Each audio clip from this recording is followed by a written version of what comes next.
If you're going up to the mountains, we're on a warm-up. Yes, it's looking nice. So temperatures even in the mountain areas won't be quite as cold. It was almost wintry-like, right? At winter again this last week with all the snow that we've had. Let's show you Solitude right now. So here's a live look on this late afternoon.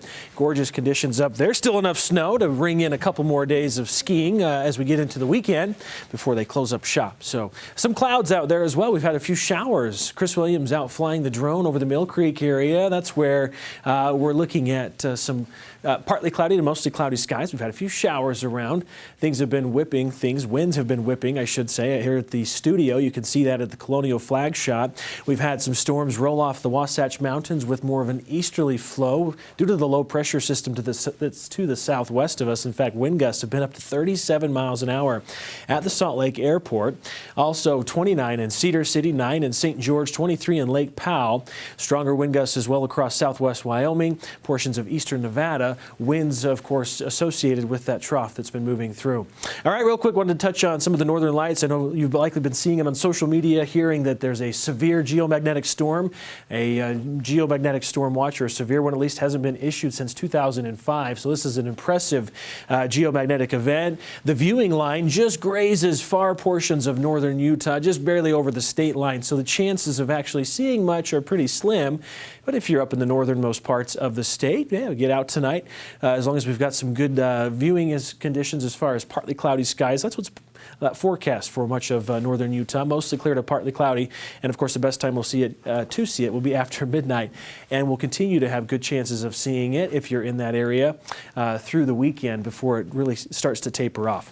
Upper level futurecast showing high pressures up to the Pacific Northwest. There's the trough of low pressure that's currently in place. It slowly shifts off towards the east into the latter half of the weekend. So we'll continue to see some moisture remain across eastern Utah, even on portions of Mother's Day. High pressure, though, starts to dry us out on Monday.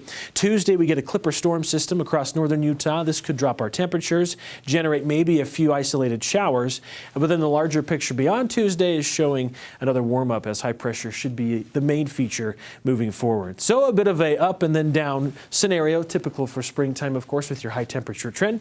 Should peak with temperatures close to 80, if not low 80s on Monday. We did actually hit 81 degrees in April. I believe it was the 12th. We had a big warm day, but we're expecting another 80-degree day, our second one for the season, as we get into early next week. Futurecast then showing some of the showers we're expecting to see out there. You can still see that counterclockwise spin within the model data here.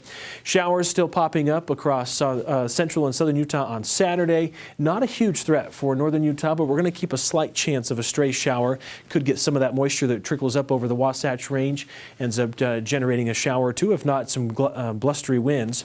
As we get into Sunday, less of a threat for moisture, but still over the higher terrain, might still be dealing with an isolated chance of moisture as that trough continues to push further east and high pressure takes over. The overall threat for measurable precipitation is pretty small, just that slight chance, if not unlikely chances of any measurable rain.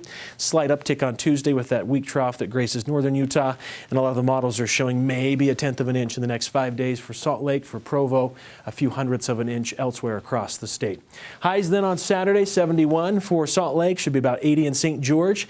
Temperatures closer to seasonal averages on your first half of the weekend, then warming up above average on Sunday. Mostly sunny for St. George, 92 on Monday, low 90s on Tuesday. Should be gorgeous as far as the weather goes for southern Utah into next week, with some breezy, if not blustery winds, especially Thursday. It's looking like next week.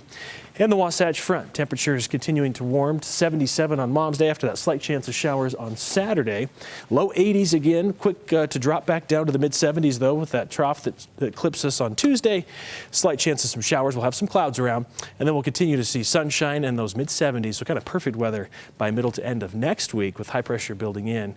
Thank goodness the winds are kind of out of here, right? We're just dealing with a few gusts here and there, but the strong winds for the Wasatch Front, they've tapered off. Good. That's great news.